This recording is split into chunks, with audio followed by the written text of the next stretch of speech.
তুমি কি মনে হলো? শ্মশান মনে হচ্ছে তো।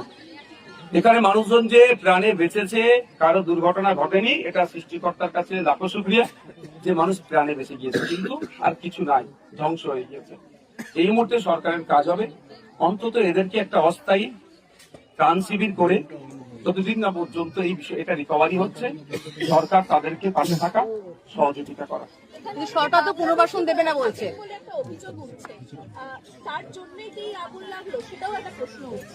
হ্যাঁ, প্রশ্নটা ভ্যালিড কোশ্চেন এখানে উঠেছে। আমিও বলছি যদি কেউ এখানে বাংলাদেশি থেকে থাকে তার পক্ষে আইএসএফ থাকবে না, নওশাদ সিদ্দিকী থাকবে না, কারণ অবৈধ নাগরিকের সাথ আমি দিতে পারবো না।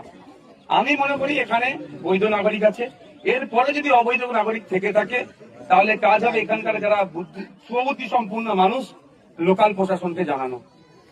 লোকাল প্রশাসন প্রয়োজনে এসে তাদের আইডেন্টিটি চেক করবে, তাদের ন্যাশনালিটি চেক করবে। তার সাথে আগুন লাগানোর কোনো সম্পর্ক আছে বলে মনে করছি না। তবে আগুন লাগানোর পরে যে ইনসিডেন্ট একটা ঘটনা ঘটেছে সেটা কিন্তু আমাদেরকে ভাবাচ্ছে এই আগুন লাগানোর কি কারণ আছে। যদি আগুন লাগানোর বিষয়টা নিয়ে প্রয়োজনে জনস্বার্থ মামলা করা যায় নাকি সেই দিকে এগোবো। আমি আইনের বিশেষজ্ঞ যারা তাদের সাথে কথা বলবো।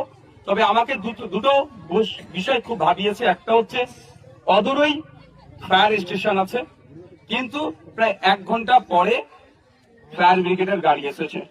দ্বিতীয় হচ্ছে ফায়ার ব্রিগেডের গাড়ি আসার পরে নাকি এখানে ওই যে পানি ক্লিয়ার করবে যে নলটা নাকি কারা কেটে নিয়ে চলে গিয়েছে, আর সবকটা নলই কেটে নিয়ে চলে গেল।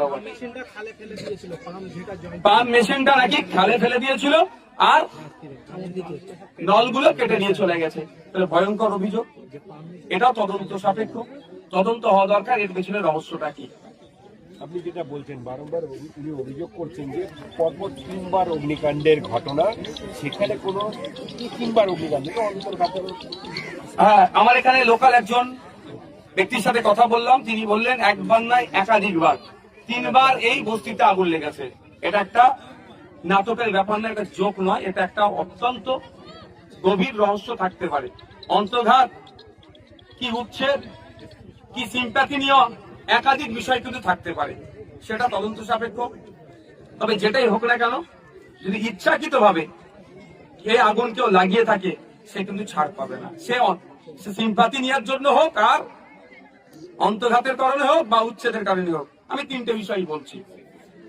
Thank you. চলো রাজনীতি।